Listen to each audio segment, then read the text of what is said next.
Okay, so this is the beginning of part 4. Turns out I actually can make some progress without the end details.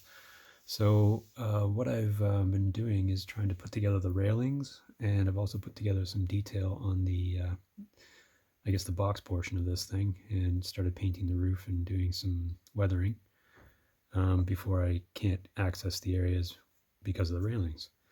So I'll just give you a quick look inside. That's the weight. I am not going to put any electronics inside, so this weighs quite a bit, quite nice. And I'll be gluing this down, probably using canopy glue and not CA, just in case I do have to get it off. But I've got the windows in now with the glazing, and I got the awnings. Put the doors in with the doorknobs, and I've got my half window there with the more awnings there. And I got my awning in. You can see I've got the supports as well. And this door is open, so I use canopy glue on this door. And I've drilled my holes for the railings that are attached to the cabin portion. And yeah, so I've got my A and my B end here.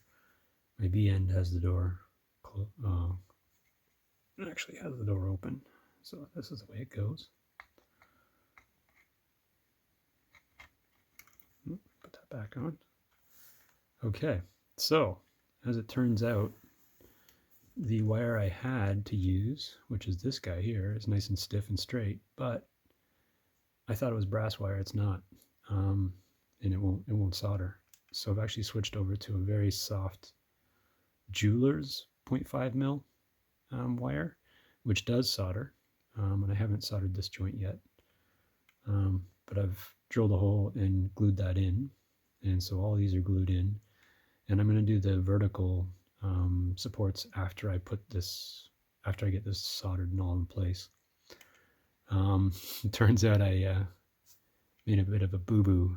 I cut these things at 10 mil and they should have been 11 mil. So the good thing I was patient. I was going to cut them all out and start again and make a hack job of it, trying to reattach them to the angle here.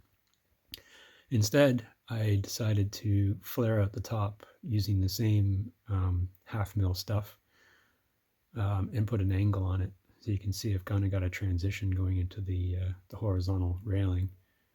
And that is just enough that it'll reach the height. And so what I'm trying to do here is I have one of those figures, the rail yard figures. I'm trying to get him to sit in here or stand in here and put his hand on the railing. So I should have measured him first, but I didn't. So, rookie mistake. Yeah, so I'm just going to start the inner railings. I've also weathered the steel mesh here, putting a bit more dirt where people don't walk. I don't know if you can see that. It's really subtle. So anywhere there's a railing over top, I've got a bit more dirt. And I can brush that in after. That's using, I put an oil on there and then I went over it with some powders. But that's as far as I've gone. Straightened up the stairs. I've started adding some of the, what do you call these guys? The grab irons. And I'm still waiting for my brake detail, which goes on this side. Once I put the brake detail in, I can then put in the grab irons and the railings and stuff, and the stanchions. So that, I think after that, then finally I will fix this guy down, and then I'll start doing the roof detail, which is the chimney stack for the fire that once it was in there, and then I'll start doing some walkway stuff, which I guess would be an old diesel tank to run the furnace inside. And I think instead of lighting, what I'm going to do, I'm just going to put a end of train device on one end, and it won't be lit for now, but if in future I do get the trucks that you can wire up, I'll replace one of the trucks, or may possibly even wire up on one of the trucks here with a piece of brass rubbing against the inside flange of the wheel. Anyway, that's where it's at. Starting to come together. Really liking this thing. Anyway, that's beginning of part 4.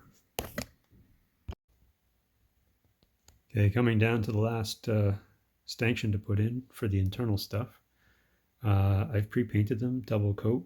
So one was the matte orange, and then I went over with the air, the model air, and finished that up just to match.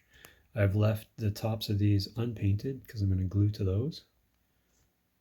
And I've left the top railings unpainted as well. Those are going to be white because I need to glue to those as well. Or sorry, because I did glue to those as well.